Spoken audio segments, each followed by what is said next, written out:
चलिए स्टार्ट करते हैं आज फार्माकोलॉजी फर्स्ट, जो कि बी फार्मा 4th सेमेस्टर का सब्जेक्ट है। और आज का अपना टॉपिक है एब्जॉर्प्शन। एब्जॉर्प्शन क्या होता है, ठीक है, इसको देखिएगा ध्यान से।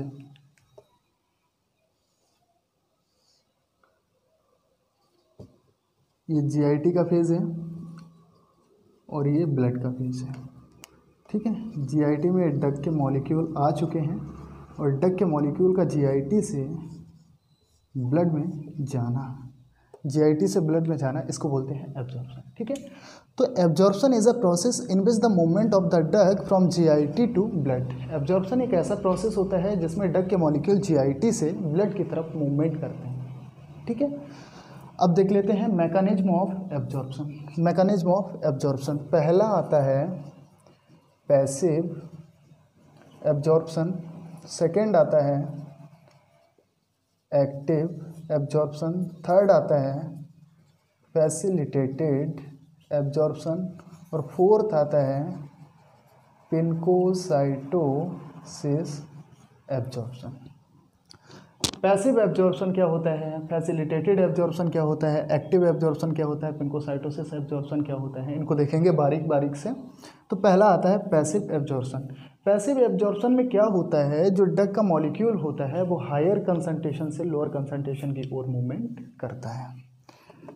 हायर कंसंट्रेशन से हाई कंसंट्रेशन से लो कंसंट्रेशन की ओर, और इसमें no need of energy, no need of energy, बिना किसी एनर्जी के, ठीक है। तो इसमें जो ड्रग का मॉलिक्यूल होगा वो हाई कंसंट्रेशन से लो कंसंट्रेशन की ओर मूवमेंट करेगा और इसमें कोई एनर्जी की रिक्वायरमेंट नहीं होगी, ठीक है। तो passive absorption is a process in which the movement of the drug from higher concentration to lower concentration without need of energy, बिना किसी एनर्जी की रिक्वायरमेंट के ये हायर कंसंट्रेशन से लोअर कंसंट्रेशन की ओर मूवमेंट करेंगे।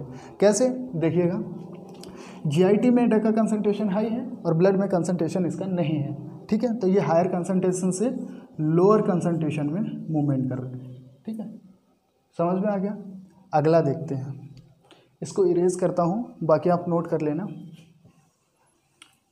अगला देखते हैं एक्टिव एब्जॉर्प्शन। एक्टिव एब्जॉर्प्शन को जानने से पहले आपको एक एग्जांपल समझना पड़ेगा, ठीक है। ये देखिए, ये ब्लड है, ब्लड है, ठीक है। और ये ब्लड में पहले ही हीमोग्लोबिन पहले ही प्रेजेंट होता है ब्लड में, ठीक है। तो HB हीमोग्लोबिन ऑलरेडी प्रेजेंट ही होता है, ठीक है। अब हम आयरन की कोई टैबलेट दें किसी पर्सन के लिए तो ब्लड में कंसंट्रेशन उसका हाई है ही पहले ही से, ठीक है। अब यहाँ से अगर देंगे, ठीक है, तो वो क्या करेगा, वो लोअर कंसंट्रेशन से हायर कंसंट्रेशन में जाएगा। एग्जांपल के तौर पे ऐसे समझिएगा आप, ये ब्लड है अपना, इसमें हीमोग्लोबिन प्रेजेंट है और ये हमारा है जीआईटी, ठीक है। ये जीआईटी वाला फेज है। अब यहाँ से हमने दिया है आयरन, आयरन की कोई टेबलेट दे दी है तो इसमें ड्रग का कंसंट्रेशन ये है, ठीक है। और ब्लड में ड्रग का कंसंट्रेशन ये है, पहले ही से हाई है, ठीक है। अब ये हाई से कहाँ जाए, वो लो से कहाँ जाएगी, हाई की तरफ, क्योंकि ड्रग में जीआईटी में ड्रग का कंसंट्रेशन लो है और ब्लड में ड्रग का कंसंट्रेशन पहले ही से हाई है, तो ये लो से हाई की तरफ जाएगी, ठीक है। तो इसमें क्या होता है, ठीक है, इसको इरेज करता हूँ। तो इसमें जो ड्रग का मूवमेंट होता है वो लो कंसंट्रेशन से हाई कंसंट्रेशन की ओर होता है। अब जब लो कंसंट्रेशन से हाई कंसंट्रेशन की ओर होगा तो इसमें ज़रूर एनर्जी की रिक्वायरमेंट होगी, ठीक है। तो नीड ऑफ एनर्जी, ठीक है। तो active absorption is a process in which the movement of drug from lower concentration to higher concentration with the help of energy.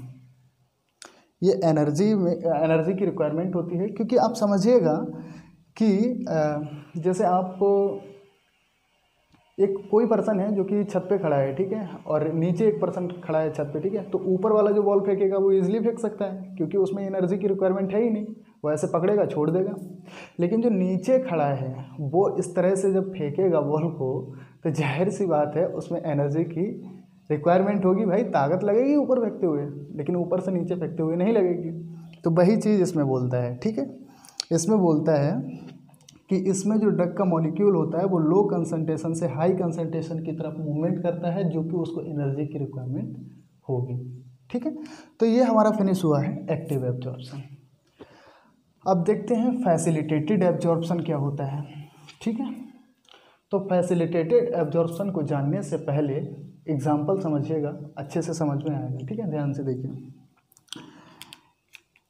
This is a pancreas, इसको pancreas मान लीजिए, रफली स्ट्रक्चर ऑफ पैनक्रियाज। और pancreas में beta cell present होती है, और beta cell जो होती है वो इंसुलिन का सिक्रेशन करती है, इंसुलिन का सिक्रेशन करती है। अब इंसुलिन क्या होता है, ये हमारे ब्लड में जाके ग्लूकोज के लेवल को मेंटेन करता है, ठीक है। अगर तो इंसुलिन जो ब्लड में ग्लूकोज का लेवल मेंटेन करता है, ठीक है, तो ये एज अ कैरियर काम करता है, ठीक है। ये क्या करेगा, ये क्या करेगा, ये यहाँ से देखिएगा, ये ब्लड है, ठीक है, और ब्लड में ग्लूकोज है, ये ग्लूकोज है, ठीक है, ये ग्लूकोज है, और ये सेल है, ये सेल है, ठीक है। तो इंसुलिन आएगा और ग्लूकोज के मॉलिक्यूल को पकड़ेगा और सेल में ले जाके छोड़ देगा। तो ये एज अ कैरियर काम करता है, ठीक है, समझ रहे हो ना। तो इसी तरह से अगर ये समझ में आ गया कैसे करके कि पैनक्रियाज की जो बीटा सेल होती है, बीटा सेल से इंसुलिन का सिक्रेशन होता है, ठीक है। तो हमारे बॉडी में जो ग्लूकोज होता है, ग्लूकोज हमारे ब्लड में जो ग्लूकोज होता है, ग्लूकोज को मेंटेन करने के लिए इंसुलिन एक कैरियर की तरह काम करता है। यही तो ट्रांसपोर्ट करता है ग्लूकोज का, यहाँ से वहाँ, फिर पकड़ा, फिर वहाँ ले गया, ठीक है। तो यही करता है। तो ऐसे ही एक कैरियर की ज़रूरत पड़ती है इसमें, ठीक है।